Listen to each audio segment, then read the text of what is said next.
자, 오늘은 미국 기준으로 1월 1일입니다. 서양 쪽에서 이제 새해 첫날을 맞이하는 날이라고 볼 수가 있겠는데요. 약간 안타깝게도 비트코인은 아직까지 3만 달러 돌파를 이뤄내고 있지는 못한 상황.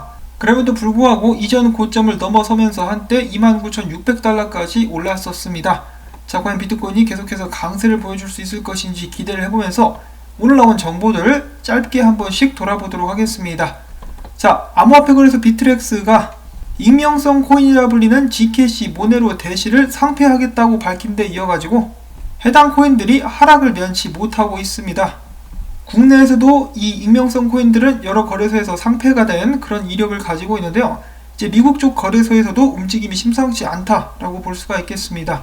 이에 대해서 대시 같은 경우는 이 기술적인 관점으로 봤을 때 대시의 프라이버시 보호 기능은 비트코인보다 우수하지 않아. 그러니까 우리를 익명성 코인으로 분류하지 말아줘. 비트렉스랑은 우리가 연락을 해가지고 문제를 좀 해결을 해보도록 노력을 해보겠어 라고 이야기를 하고 있으나 이 가격은 좀 많이 떨어지고 있는데, 자, 익명성 코인들의 전체 시총입니다. 계속해서 하락하는 모습을 보여주게 되지 않을까라고 분석가들은 예측을 하고 있다고 하네요. 자, 과연 미국 당국의 규제 때문에 여러 거래소에서 익명성 코인들을 계속해서 상폐 및 거래 중지하는 움직임이 나오게 될 것인지 지켜보도록 하겠고요. 자, 미국 같은 경우는 더욱더 암호화폐 관련된 법률을 조여오고 있습니다. 이번에는 미국 재무부 산하 금융단속국 핀센에서 은행 비밀법을 개정할 것이다 라고 밝혔는데요. 바로 해외 금융 계좌 신고 대상에 암호화폐를 추가할 방침이라고 합니다. 이 법이 개정이 된다? 그러면 앞으로 미국인들 같은 경우는 외국 거래소에 1만 달러 이상의 암호화폐들을 들고 있으면 미국 당국에 신고를 해야 된다고 합니다. 암호화폐를 들고 있었는데 10,000달러에서 왔다리 갔다리 하면은 그래도 신고를 해야 된다는 소리겠죠. 시간이 갈수록 더욱더 이 암호화폐를 누가 얼마만큼 들고 있는지를 파악하기 위해서 용을 쓰고 있는 미국 재무부라고 볼 수가 있겠습니다. 자, 그 다음 소식으로 최근에 비트코인에 관련된 긍정적인 전망 및 호재들이 계속되고 있는 가운데 이 비트코인이 2만 달러까지도 떨어지게 될 수 있다라는 분석을 남긴 분석가도 있다라고 합니다. 그 분석가의 이름은 펜토시라는 사람인데요. 펜토시는 이야기하기를 비트코인의 장기 강세가 끝났다고 볼 수는 없으나 단기적으로는 이미 고점에 도달한 것으로 보인다. 그레이스케일 비트코인 이더리움 운영 자산 변동 현황으로 봤을 때 비트코인 가격이 2만 달러까지 조정될 가능성이 있다라고 내다봤습니다. 이것은 암호화폐 분석가 펜토시의 최근 암호화폐 비트코인 분석인데요. 그는 이야기하기를 2만 달러 초반까지 비트코인이 조정을 받게 될 수 있다라고 예측을 하고 있습니다. 자, 과연 비트코인은 거대한 조정을 받게 될 것인가? 그럼에도 불구하고 여전히 비트코인이 3만 달러 이상 가게 될 것이다 라고 많은 사람들이 예측을 하고 있는데요. 그만큼 지금 비트코인이 어디로 움직이게 될지 여러가지 의견들이 나오고 있는 상황입니다. 저 같은 경우도 이전까지 방송을 할 때까지만 해도 과매수 됐습니다. 그리고 혹은 전에 이 정도 올랐으면 30% 조정이 왔었습니다 라고 말씀을 드렸었는데 지금은 좀 그런 상황이 많이 변한 것이 아닌가라고 생각을 합니다. 여러 사람들이 30% 조정 올 것이다 라고 이야기를 했는데 안 나와요, 조정이. 그만큼 비트코인 가격이 떨어질 때마다 사서 올려주는 구매력이 이 시장에 뒷받침되어 왔다라는 것인데요. 그 대표적인 예가 그레이스케일 그리고 마이크로스트레러지 그 밖에 억만장자 여러가지 기업들이라고 볼 수가 있겠는데, 그레이스케일 같은 경우는 2020년 12월에 매수한 비트코인 수량이 무려 72,950개인데요. 12월에 채굴된 전체 비트코인 숫자 같은 경우는 28,112개밖에 안됩니다. 그러니까 채굴이 된 전체 수량의 3배 이상을 사들였다라는 것이죠. 그레이스케일 뿐만 아니라 페이팔도 비트코인 물량들을 싹싹 쓸어가고 있는 것으로 알려진 가운데 마이크로스트레러지 같은 경우는 지금까지 총 88,000여 개의 비트코인을 매수했고 사토시 한 개도 매도하지 않았다라고 이야기를 하고 있습니다. 마이크로스트레러지의 CEO 마이클 세일러 같은 경우는 비트코인은 장기 저축 계좌라고 생각을 한다. 향후 20년에서 30년간 저축할 돈의 일부를 가져다가 비트코인을 한번 찔러 넣어봐. 멋진 미래가 기다리고 있을 거야 라고 권유하면서 초기 10년 동안은 비트코인 시장에 투기꾼들이 넘쳐났지만은 2020년 3월 이후로는 보험사, 기업, 기관 투자자들이 금 대신 비트코인에 투자하고 있다. 이들은 장기 투자 성향이 강하다라고 이야기를 했는데요. 이 마이크로스트레러지가 비트코인의 대량 투자를 발표한 후로 지금까지 그들의 주식은 3배 올랐습니다. 3배. 어마어마하죠.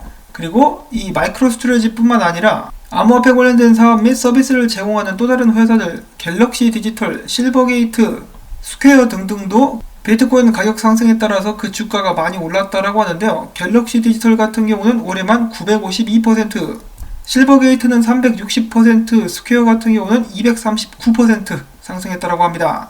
자, 이러니까 각 기업들이 이것을 봤으니까 어떻게 하겠습니까? 이제 몰려들겠죠. 2021년에는 기관 투자자들 및 회사들도 비트코인에 포모해서 우르르 몰려들게 되는 정서가 생겨나게 될 것이라고 미국의 벤처 캐피탈인 점프 캐피탈의 핀테크 및 암호화폐 부문 총괄은 이야기했습니다. 지난해 폴 튜터 존스, 스탠리 드라켄밀러, 매스뮤추얼 등 기관 투자자들이 비트코인 보유 관련 공개를 발표하자 투자 업계에서는 포모 정서가 올라오기 시작했다. 이 같은 정서는 올해 2021년 기관 투자자들이 비트코인을 구매하도록 부추길 것이다 라는 설명을 했는데요. 다음은 그간 2021년에 대한 예측들입니다. 이 중에 몇 가지만 살펴보도록 하겠는데요. 첫 번째로는 중앙은행이 비트코인을 구매한다. 이것은 좀 힘들지 않을까. 미래는 모르겠습니다만 올해는 좀 힘들지 않을까라는 생각이 드는데, 그 다음으로는 비트코인 정식 ETF 승인. 이거는 좀 가능성이 있을 것 같기도 해요. 암호화폐 기업의 기업 공개 같은 경우는 이미 준비를 하고 있는 곳들이 있죠. 코인베이스, 이토로 등등이 준비를 하고 있습니다. 그 다음에는 여러 전문가들이 입을 모아서 지적하고 있는 이것, 탈중앙 금융, 디파이의 기하급수적 증가, 이에 따라서 디파이 코인들도 크게 상승할 수 있을 것이다 라고 많은 사람들이 예측을 하고 있습니다. 자, 이제 본격적으로 시작될 2021년 많은 일들이 생길 것 같아가지고 벌써부터 기대가 많이 되네요. 자, 그 다음에는 윌리 우의 트윗을 잠깐 보도록 하겠는데요. 그가 사람들에게 이야기를 해줍니다. 만약에 당신이 비트코인 장투 물량을 매수하기 위해서 기회를 엿보고 있다면 작은 금액 차이 때문에 망설이지 마라. 나중에는 비트코인이 10만 달러, 20만 달러, 30만 달러까지 오를 텐데 이때가 되면은 몇천 달러 좀 더 높게 들어왔다라고 해서 큰 문제를 삼지는 않을 것이다.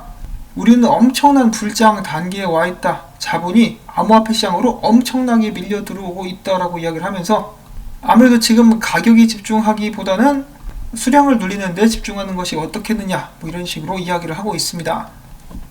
주기영 대표도 이어서 이런 트윗을 날렸는데요.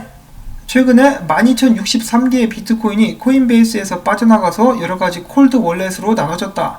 장외 거래일 가능성이 있겠다. 비트코인이 일단 3만 달러를 뚫는 것은 쉽지 않아 보이지만은 기관들은 상관하지 않는다. 그들은 계속해서 살 뿐이라는 글을 남겼습니다. 자, 그래서 이런 트윗들과 그레이스케일이 비트코인 매수하는 것을 봤을 때 기관들 같은 경우는 지금 현재 가격보다는 수량을 늘리는 데 집중하고 있는 것이 아닌가라고 다시 한번 생각을 해볼 수가 있겠습니다. 그리고 참고로 그레이스케일의 주요 고객이 기관이기 때문에 그런 말씀을 드리는 것입니다. 이 부분 가지고 막 딴지 거시는 분들이 계시는데요. 그들의 고객층을 잘 살펴보시면 그것이 기관 수요라는 것을 아실 수가 있을 것입니다. 자, 그래서 윌리 우의 트윗, 주기영 대표도 그렇고 다빈치 J15도 이야기를 했듯이 본인이 엄청난 전문가, 치고 빠지는데 엄청나게 자신이 있는 사람이 아니라면은 일반 개미들도 그냥 기관 투자자들이 하는 대로 그냥 행동을 따라가라. 장투할 목적으로 물량을 확보해라 라고 이야기를 하고 있는 것인데요. 그렇다라고 해서 비트코인 가격이 아예 안 떨어진다라는 보장도 없습니다. 아까 펜토시가 이야기한 것처럼 2만 달러 초반대까지도 충분히 떨어질 가능성도 있겠죠. 그렇기 때문에 장투를 목표로 두고 이 조금씩 분할 매수를 들어가는 것이 언제나 그렇듯이 가장 안전하고 현명한 방법이 될 수도 있겠다라고 말씀을 드립니다. 비트코인의 가격은 장기적으로 올라갈 수밖에 없다라고 많은 사람들이 이야기를 하는 것 중에 하나가 바로 미국의 연준과 유로피언 중앙은행 때문인데요. 이 사람이 연준의 어디 지역, 어디 주 의장인지는 제가 잘 기억이 안 나는데 제롬 파월도 그렇고 이 사람도 그렇고 똑같이 이야기를 합니다. 미국 연준은 무한한 달러를 가지고 있다. 무한한 현금을 가지고 있다라고 이야기를 하죠. 그렇기 때문에 이런 거시경제라든지 투자 쪽에 약간의 관심을 가지고 있는 사람은 진작에 움직이기 시작했습니다. 기관들도 마찬가지겠고요. 그렇기 때문에 개미들도 이를 따라가는 것이 맞지 않나 라고 저도 한번 생각을 해보면서 오늘 짧은 영상은 여기서 또 마무리를 짓도록 하겠습니다. 언제나 안전투자 하실 수 있기를 바라면서 저는 다음에 또 인사를 드릴게요.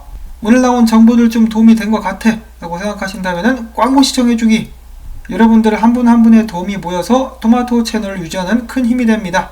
자, 그러면 오늘도 안전하고 행복한 하루 보내시기를 바랍니다. 안녕히 계십시오.